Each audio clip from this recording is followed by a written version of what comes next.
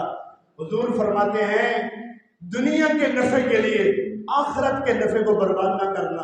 اللہ ہم سب کو جو ہے وہ بچنے کی توفیق عطا فرمائے.